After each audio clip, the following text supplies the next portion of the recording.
familia ya Mungu. Tumsifu Yesu Kristo. Sinodi Jimbo Katoliki Moshi. Katika Kristo tusikilize na tufanye pia. Namshukuru sana Mhashamu Baba Askofu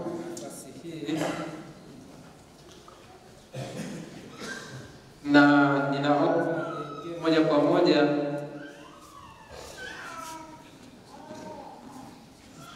niingie moja kwa moja ngele usu ambayo ni maeneo ya uchungaji.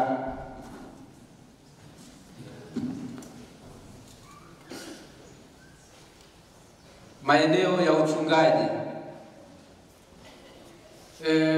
Katika uchungaji kuna maeneo mawili. Eneo la kwanza ni eneo la kiroho na eneo la pili ni eneo la kimwili.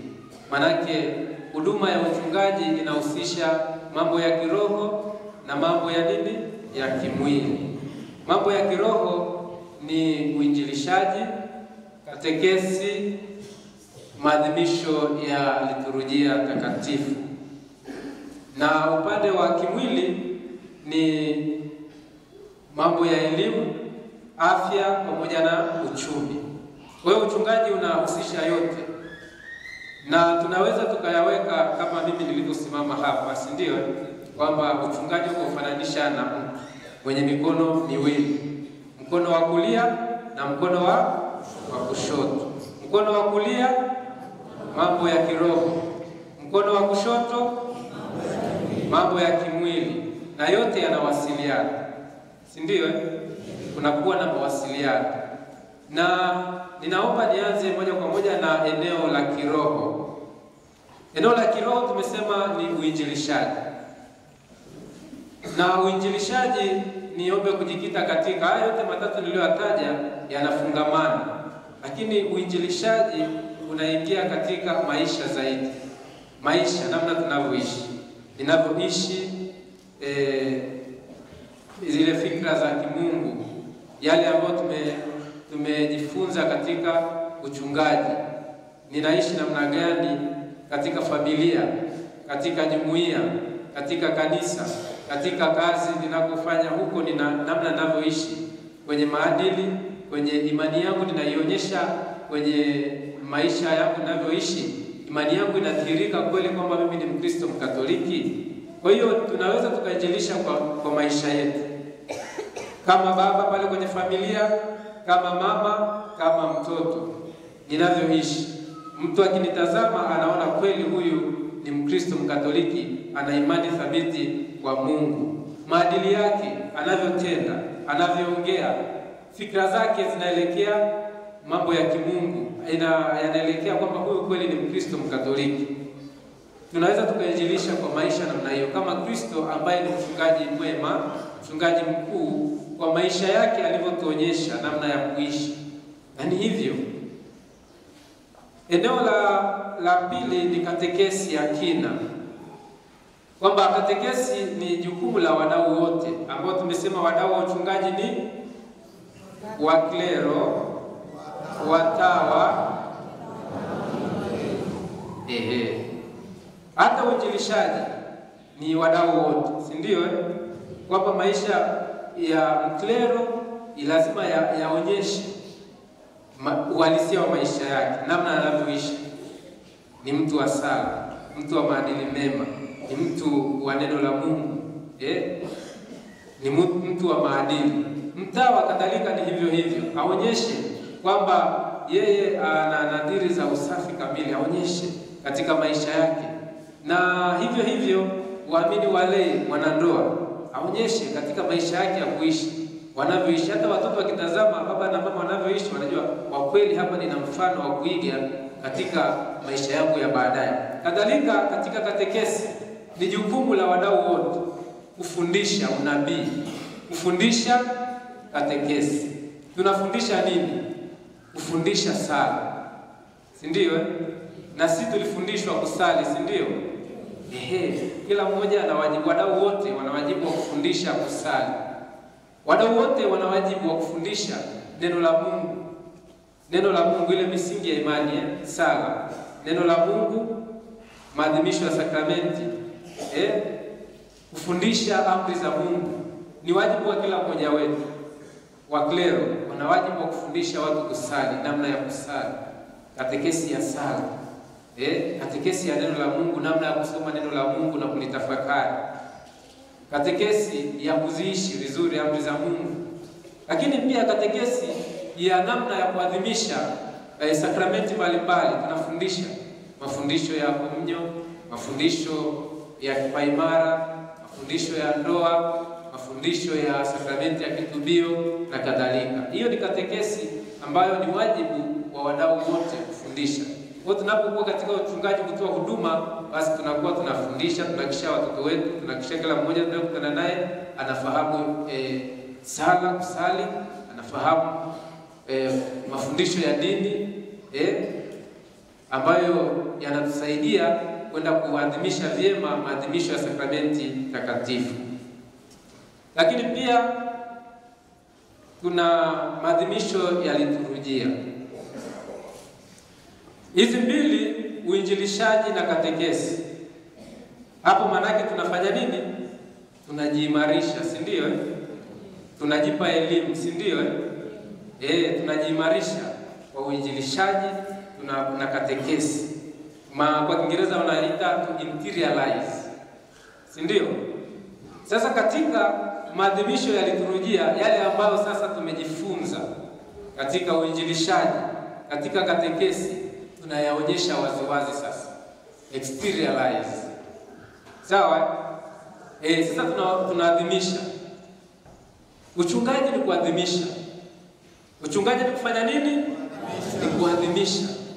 Na katika maadhimisho lazima tushiriki kwa uhai, kushiriki vizuri ili kupata yale matunda ya adhimisho lenyewe. Kushiriki vyema katika adhimisho la sakramenti ya ubatizo. Huwa mara nyingi hatushiriki, si ndio?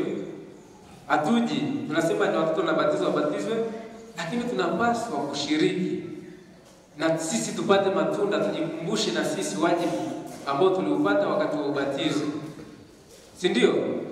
Maadhimisho ya sakramenti ya Ekaristi Takatifu kama sasa tunapofanya, tunaalikwa kushiriki vizuri na kujiandaa kushiriki katika adhimisho la Ekaristi Takatifu ili tuweze kushiriki katika yote ambayo yatafanyika huko na kupata zile neema ambazo zinatokana na adhimisho hilo la sakramenti. Sakramenti, kushiriki katika sakramenti ya kipaimara. Tunaalikwa wote kushiriki, kushuhudia ile tukio na tupate neema, nguvu ya Roho Mtakatifu inashuka pale na si wenyewe anatushukia. Lakini zaidi katika kushiriki katika adhimisho la sakramenti ya ndoa. Huko Lele mnashiriki kwenye maadhimisho haya au mnasubiri kwenye ukumbi kule? Mnasubiri kwenye ukumbi kwamba ndoa inakuwa kwenye sherehe kule kwenye ukumbi. Kwa hiyo kumbe na sisi tunakosa neema na baraka katika kutokushiriki katika adhimisho la ndoa takatifu. Mara nyingi tutaona hatushiriki kwenye maadhimisho ya ndoa. Tunawaachia wale ambao wanafunga ndoa, tunamwachia padri, tunamwachia wasimamizi, tunawaachia wazazi. Sisi wengine tunasubiri na kata zetu wapi? Ukumbini, na kata zetu sijui na nini, si ndio? Sasa hapo ni makosa. Yaani wajibu wetu katika maadhimisho ya sakramenti ya liturujia ya ndoa, tunapaswa kushiriki, kumwombea, kushuhudia, yaani kwamba ile tukio linavyofanyika tuone, anasema huyu nimekuchagua kuwa, tuone hiyo.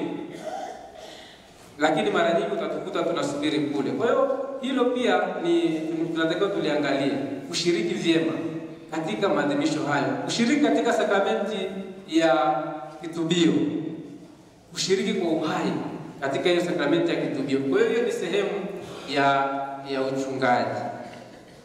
Sehemu ya nini? Kwa hiyo tulikuwa tumejifunza kuinjilisha, katekesi. Tunapoinjilisha, tunapotoa katekesi, tunaelimika, alafu tunaenda kufanya nini? Kuadhimisha.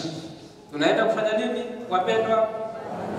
kuadhimisha, ina pale kweli tunapata neema za uchungaji kabisa. Eneo la pili kushoto tumesema ni eneo la nini wapendwa? Ni eneo la kimwili. Uchungaji unashughulika pia na mambo ya kimwili. Tunapofanya uchungaji unahusika na mambo ya kimwili. Eneo la elimu, eneo la afya, eneo la uchumi. Kwa maana binadamu ni mwili na nini? Ni mwili na roho. Na uchungaji lazima uangalie kote huko. Na ni wajibu wa wadau wote wa uchungaji, waamini wa klero, waamini watawa na waamini walei. Ni wajibu wa kila mmoja wetu kushiriki katika eneo hili la uchungaji, la kutoa elimu ili kuondoa ujinga, kutoa elimu ili tuweze kufundisha mambo mbalimbali kwenye shule zetu. Kama tulivyoambiwa, lazima tushiriki katika kufundisha huko shuleni, vyuo, ufundi, wafundisha watoto wetu namna ya kujikimu katika maisha. Elimu ni ya muhimu sana, na wamisionari wetu walituonyesha hilo walivyokuja. Kila ukitazama parokia hizi kongwe zote utakuta kuna shule na kuna nini? Hospitali, dispensary. Utakuta kuna shule, kwa sababu uchungaji ni mwili na zinaenda pamoja. Lazima umhudumie mtu apate elimu, ajue, kwa sababu Ukristo Katoliki ni wa juu, kwa sababu Kristo ni wa juu. Kwa lazima tujifunze, tuwe na elimu, na hiyo elimu ametupa yeye. Kwa lazima tutoe elimu, tuwafunze watoto wetu, tuwapeleke shule, tuwafundishe maadili kule nyumbani, tuwafundishe kwa njia ya uzoefu. Tusiwaachie tu simu wajifunze kwenye simu. Hapana, hapo tunapoteza. Elimu ya juu ni elimu ya uzoefu, sio kwenye simu. Ya simu huwa inadanganya. Tunawaacha kusema kila kitu utapata kwenye simu. Hapana. Tuwafundishe. Tuwapeleke shule wakajifunze, wafundishwe na mtu. Kwa hiyo ni ya muhimu sana. Lakini afya, lazima kuhakikisha kwamba afya zetu zinakuwa vizuri. Afya, madawa, matibabu. Afya ya elimu ya nini? Lishe. Kufundisha watu kula vizuri, chakula kizuri, ili afya zao ziwe ninyi wababa mnawafundisha baba zenu mnaandalia chakula kizuri? Mnakula pamoja? Kwa sababu ni sehemu ya uchungaji, kula pamoja kwenye familia ni sehemu ya uchungaji. Ndio huwa mnakula pamoja. Wababa zile siku kule mnakuja kula, alafu mnakuja nyumbani kulala tu. Watoto hujui wamekula nini. Hujui mama amekula nini. Unakuja amekuwekea ugali kako pale na marage, unaanza kushusha yale matusi, si ndio? Lakini mdomoni kuna harufu ya nini? Ya supu na nyama ya moto, kina mbuzi choma. Lakini nyumbani lakini siku hizi wamama ndio wamezidi pia. Ni kweli si kweli? Ukitoka sokoni umeshaweka vitu vyako safi. Ukienda nyumbani ndio wako anakuangalia tu hivi. Unampikia nini? Kande ambalo lina harufu ya kuungua. Ndio uchungaji. Kwa hiyo lazima kujali. Mama lazima ujali afya ya baba lazima ujali afya ya mama yake, ya mke wako, ujali afya ya watoto wako.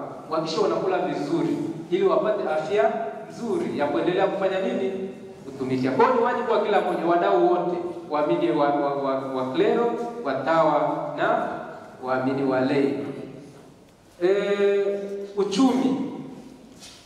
Lazima kuhakikisha kwamba tunapata elimu ya uchumi kusaidia mtu kujikimu kimaisha, kuachana na maisha ya umaskini. Mungu aliyekuumba hivyo hakutaka ubaki maskini, kwa sababu amekupa vitu vingi. Kuna vipaji vingi, kuna mikono, kuna miguu, kuna shamba, mvua ipo. Unashindwa kulima? Shamba liko pale nyumbani limeota majani tu, alafu nalia njaa. Wakati hata ukichukua mbegu za ukirusha tu pale zinafanya nini? Zinaota, lakini kwa sababu ya uvivu. Lakini uchungaji ni pamoja na kuhimiza kufanya kazi. kufanya kazi ili tuweze kujikimu kiuchumi na kuendeleza kuzitunza familia zetu, kutunza afya zetu na kuendelea kutoa elimu kwa watoto wetu. Kwa ujumla, katika eneo hilo la uchungaji tunaalikwa pia tuhakikishe kwamba tunafanya matembezi kwa watu wenye matatizo mbalimbali, kuwajulia hali, walemavu, kwenye jumuiya ambako tunafanya uchungaji wetu, kuhakikisha kwamba mwanajumuiya mwenzangu, mwanafamilia mwenzangu anapata chakula. Ndio, yani kutoa misaada mbalimbali. Unaishi na jirani lakini hana chakula, wewe unamwaga chakula. Kwa hiyo pia ni sehemu ya uchungaji. Kutembeleana, kujuliana hali ni sehemu ya uchungaji wetu kama wadau wa uchungaji. Tumsifu Yesu Kristo.